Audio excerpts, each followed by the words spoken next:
Carta que Paulo escreveu aos Filipenses, capítulo de número 2, a partir do verso de número 5. Assentados reverentemente, os irmãos vão acompanhar a leitura da palavra de Deus, que nos diz assim: tende em vós o mesmo sentimento que houve também em Cristo Jesus, pois ele, subsistindo em forma de Deus, não julgou como usurpação o ser igual a Deus. Antes, a si mesmo se esvaziou, assumindo a forma de servo, tornando-se em semelhança de homens, e reconhecido em figura humana, a si mesmo se humilhou, tornando-se obediente até a morte e morte de cruz.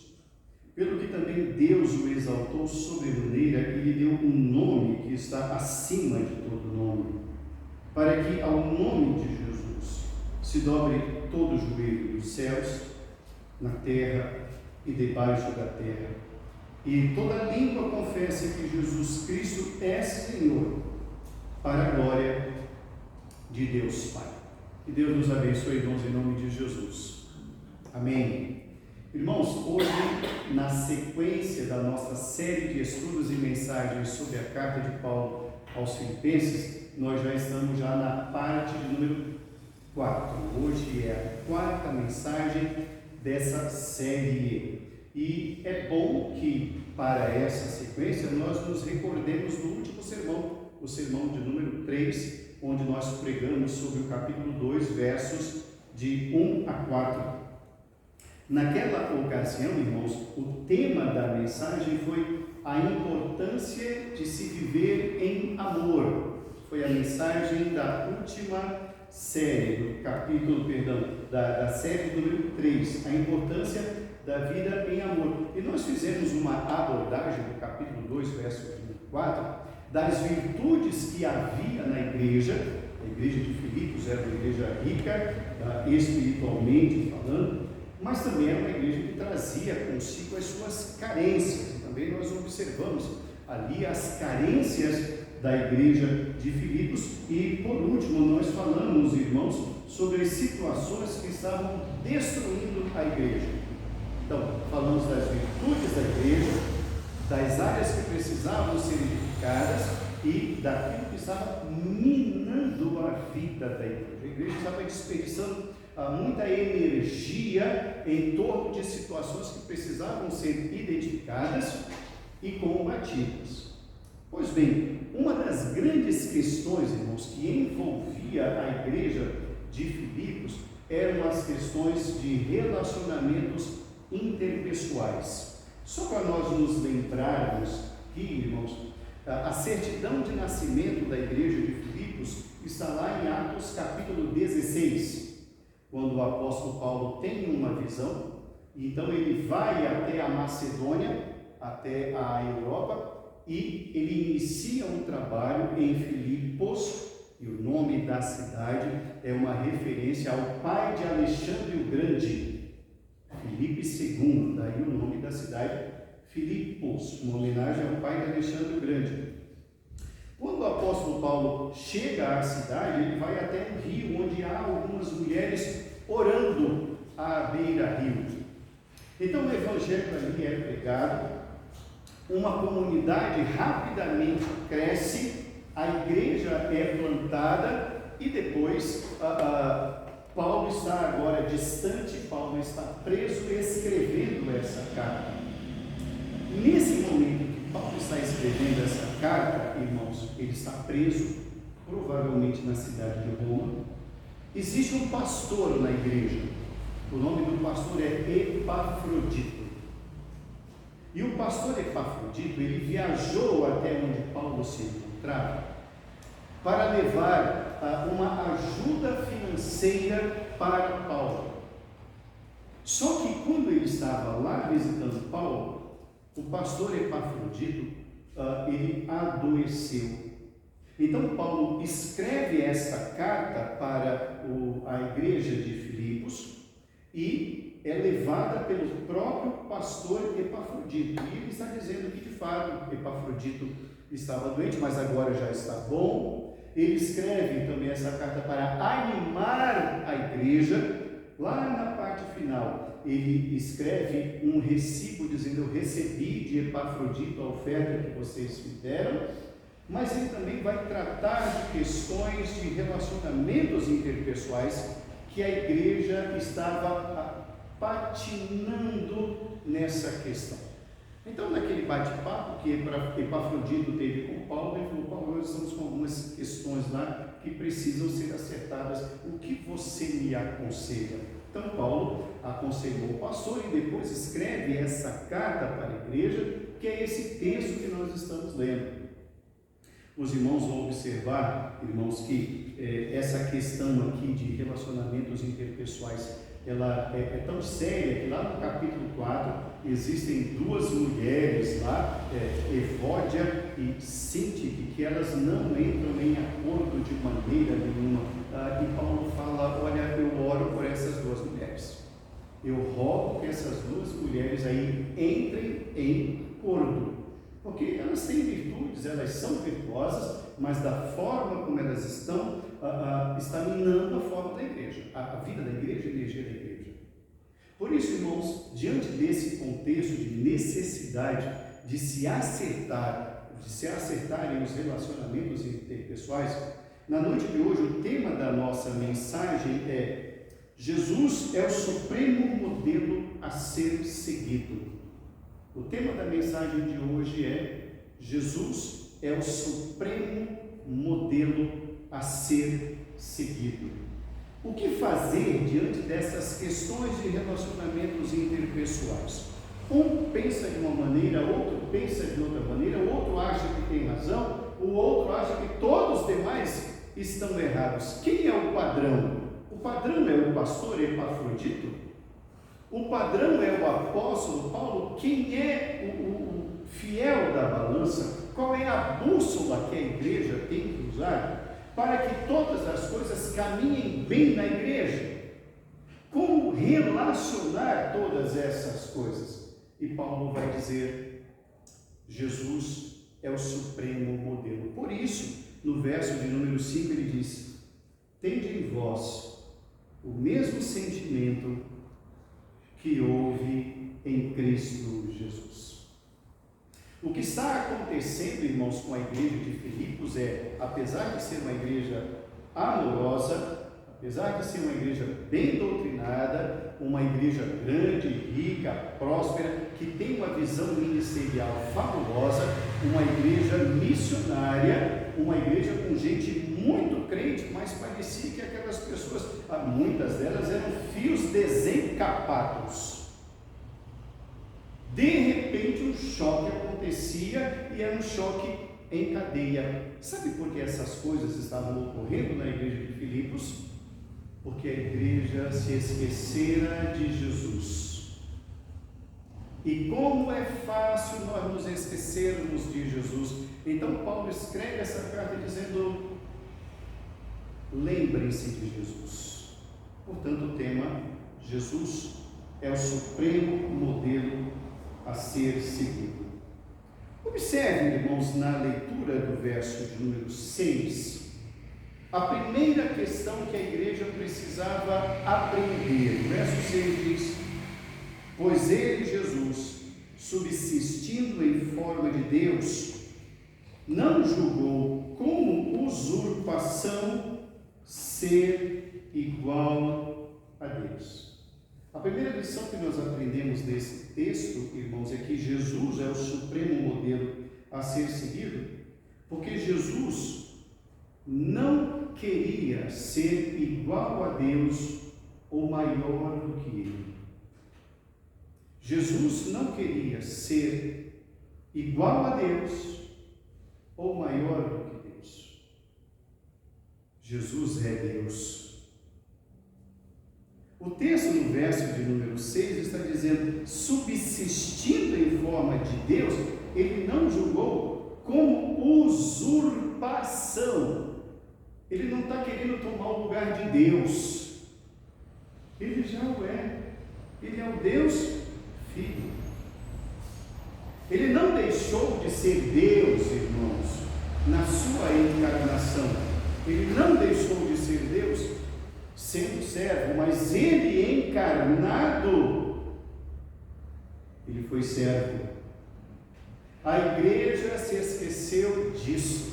A igreja de Filipos, em algum momento, irmão, se esqueceu de que somos servos. Existe uma expressão, irmãos, um tanto antiga, que diz assim: tem muito cacique para pouco índio.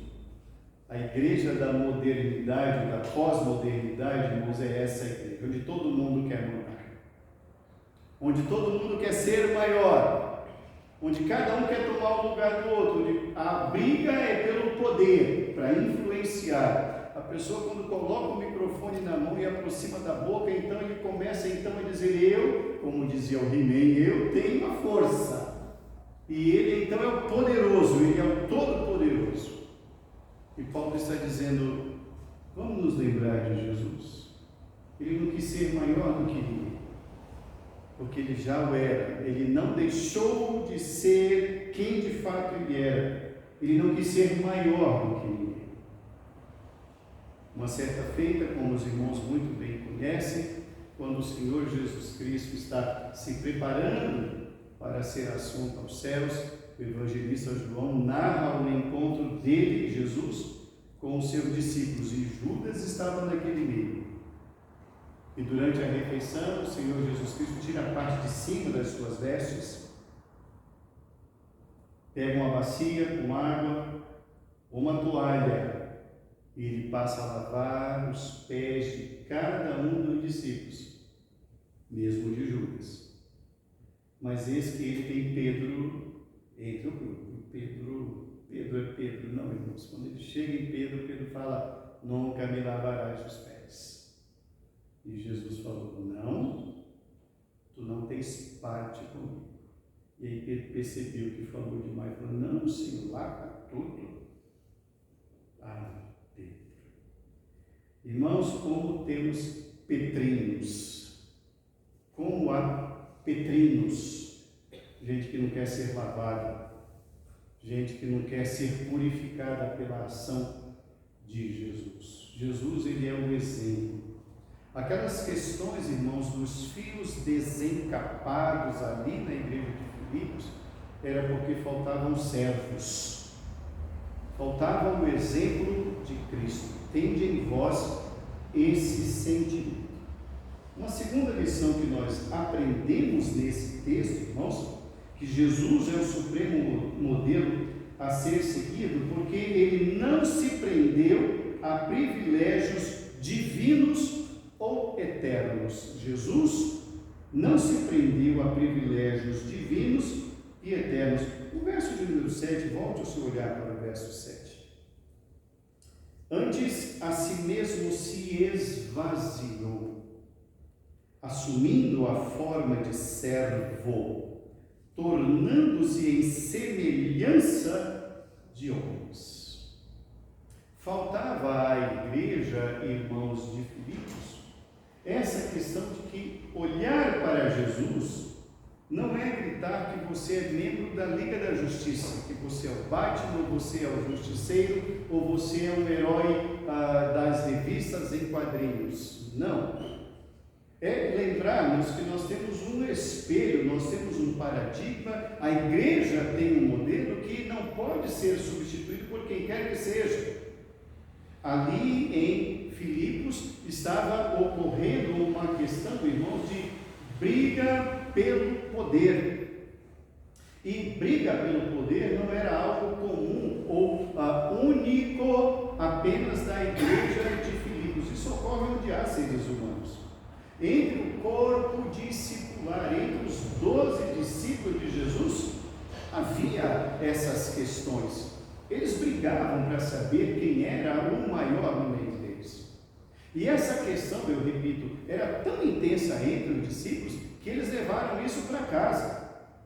E a mãe de 2 deles, preocupada ouvindo, tomou uma decisão. Ela disse: espera, deixa com a mãe está on, a mãe vai falar com ele. E a mãe foi procurar Jesus. Olha a petulância dessa mãe, olha como é reino de Deus. E fala, Senhor, olha lá no teu reino, eu tenho 2 meninos, o senhor conhece, lindos, olha, I love meus filhos. Um vai ficar à direita, o outro à esquerda, os outros eu ponho onde eu quiser.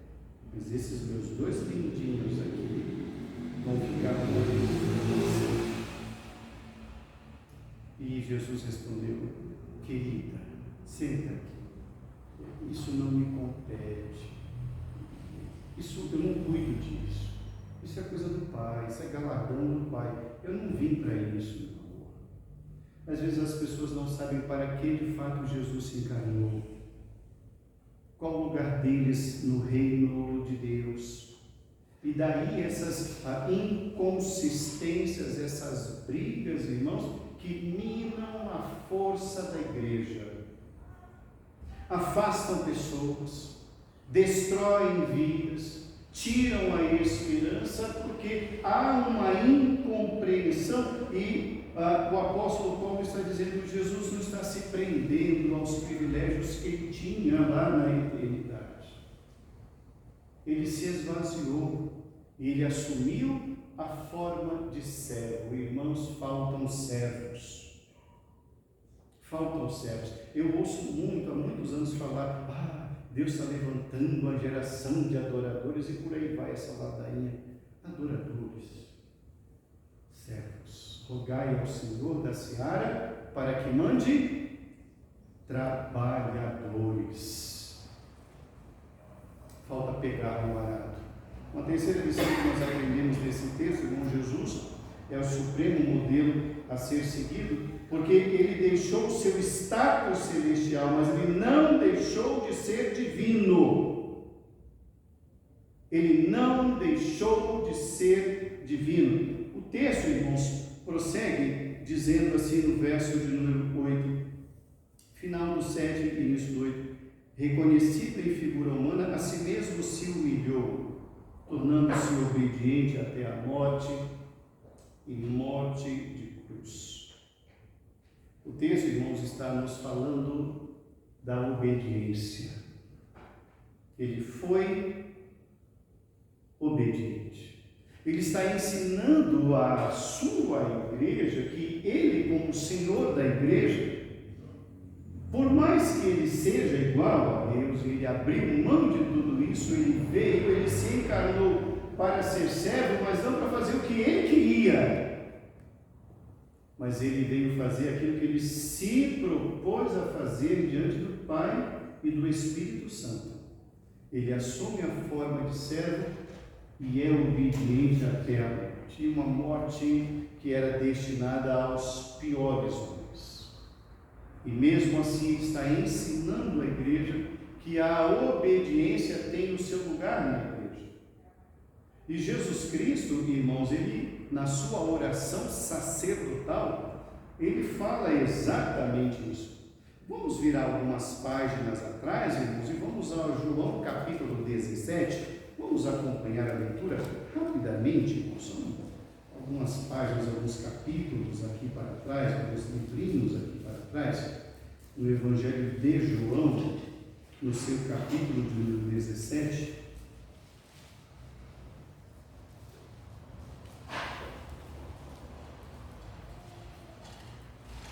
Só para que os irmãos entendam a sequência de João 17, irmãos, isso é o maior diálogo registrado entre Jesus e os seus discípulos. É um diálogo que começa lá no capítulo 13, quando ele lava os pés.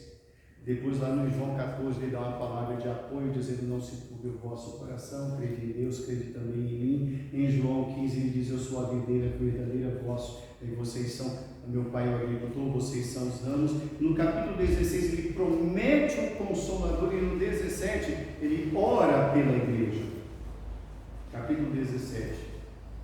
Tendo Jesus falado essas coisas, levantou os olhos ao céu e disse: Pai, é chegada a hora, glorifica a teu Filho, para que o Filho te glorifique a ti, assim como lhe conferiste autoridade sobre toda a carne, a fim de que ele conceda a vida eterna a todos os que lhe deste. E a vida eterna é esta: que te conheçam a ti, o único Deus verdadeiro, e a Jesus Cristo, a quem enviaste. Eu te glorifiquei na terra, consumando a obra que me conferiste para fazer. Ele está dizendo: Senhor, é chegada a hora. E ele está dizendo à igreja, aos discípulos, isso: gente, eu cumpri. Lá no 13, eu estou dando o exemplo, façam isso. Agora eu preciso ir. Então, quando a gente lê João capítulo 17, verso de número 4, ele diz: eu consumi a obra que me deste. É a mesma palavra que Paulo está dizendo aqui à igreja de Filipos. Ele foi obediente. Ele cumpriu. Foi muito difícil o ministério dele, mas ele cumpriu o seu ministério. Qual o resultado de tudo isso, irmãos? Qual o resultado da encarnação de Cristo? Qual o resultado de ele ser um modelo a ser seguido pela igreja? O resultado, irmãos, nós vemos lá em Filipenses, nos versos 10 e 11. Pela obediência que Jesus Cristo desenvolveu no ministério, pelo exemplo que ele é para a igreja, Paulo diz: para que ao nome de Jesus se dobre todo o joelho do céu, na terra e embaixo da terra, e toda língua confesse que Jesus Cristo é Senhor, para a glória de Deus Pai. Sabe qual é o resultado de tudo isso, irmãos? É que quem exaltou Jesus foi o próprio Pai Deus. Ele não se humilhou ao se esvaziar e se encarnar. Ele foi exaltado pela obediência. A igreja, irmãos de Filipos, precisava se lembrar disso, de quem é o Senhor da igreja. Que a exaltação não é entre os pares, não é entre os homens, mas a exaltação vem de Deus e compete somente a Ele. É obra dele. Na igreja de Filipos, irmãos, a disputa era pelo poder. Isso não é novidade. E isso não ficou apenas em Filipos ou no corpo discipulado. Essa briga pelo poder nas igrejas permanece até o dia de hoje. Então faltam servos. A busca de muitos, irmãos, não é para servir, a busca de muitos não é para obedecer, mas conforme nós lemos no Salmo 84, onde o salmista diz: como é bom estar na casa do Senhor, falar com o Senhor. Por outro lado, muitas pessoas estão procurando a igreja para brigar pelo poder da igreja, como estava ocorrendo lá em Filipos. E Paulo está dizendo: não precisamos buscar o reconhecimento entre nós no plano horizontal, um reconhecer o esforço do outro, um querer exaltar o outro, ou querer ser exaltados pelos demais. Não, isso vem do alto, isso vem de cima, mas é para os que são servos, isso é para aqueles que obedecem, para aqueles que cumprem o ministério, não para os fios desencapados. Fio desencapado não é exaltado, ele afasta. O fio desencapado dá choque, e não é isso. Concluindo a nossa reflexão na noite de hoje, irmãos, a igreja de Cristo precisa se lembrar sempre que há um modelo. E esse modelo, irmãos, não é outro. O supremo modelo da igreja é o Senhor Jesus Cristo. Ele não pode ser substituído. A igreja não tem poder de removê-lo do seu papel de modelo. Nenhum pastor, nenhum ministério, nenhuma convenção, quem quer que seja, possui esse poder para igualar-se a ele como modelo. Quando nós vemos o apóstolo Paulo dizendo: sede meus imitadores, ele completa: como eu sou de Cristo. Cristo é o modelo, não é Paulo. O modelo é Cristo. Nós precisamos nos lembrar, irmãos, de que é a Ele que nós servimos. O pastor não poderá ser jamais em tempo algum, o líder não poderá ser, o presbítero, a liderança, não importa, ninguém poderá tomar esse lugar de Jesus como o mais importante na igreja. Há necessidade de que nós, irmãos, olhemos para cima, que nós olhemos para o alto, que nós, irmãos, nos coloquemos na nossa posição, e é uma posição maravilhosa, de sermos servos do Senhor, arautos do Evangelho, proclamadores desse Evangelho maravilhoso. Isso, irmãos, nos dizem as Escrituras, os anjos desejaram, mas o próprio Deus deu esse privilégio à igreja do Senhor Jesus. Esse é um privilégio que nos compete de servos. Não devemos, irmãos, competir por lugares. Não devemos, irmãos, jamais competir por posições, por sermos mais importantes, para termos notoriedades. Não, isso não nos compete. Somos servos, somos arautos, somos proclamadores. A Bíblia nos diz que o Senhor nos deu o ministério da reconciliação. Precisamos unir, não afastar. Precisamos conciliar. A palavra conciliar é juntar, unir, resolver. Não é achar culpados. Eu sempre digo isso aqui, quem está na igreja há muitos anos sabe disso, que achar culpados não resolve problemas. Precisamos, irmãos, pela graça do Senhor, estabelecer e nos colocar todos como servos. E como servos que somos, olhar para aquele que é o Senhor da igreja, Jesus. Jesus, o supremo modelo a ser seguido. Que Deus nos abençoe, irmãos. Que jamais nos esqueçamos de que há um modelo e que nós devemos olhar para esse modelo.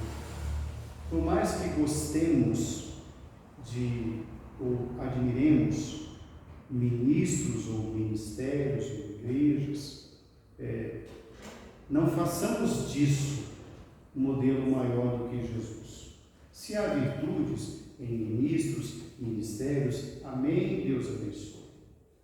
Mas não nos esqueçamos, a igreja não pode substituir o modelo já posto, Jesus, o supremo modelo. Que Ele nos abençoe em nome de Jesus. Amém.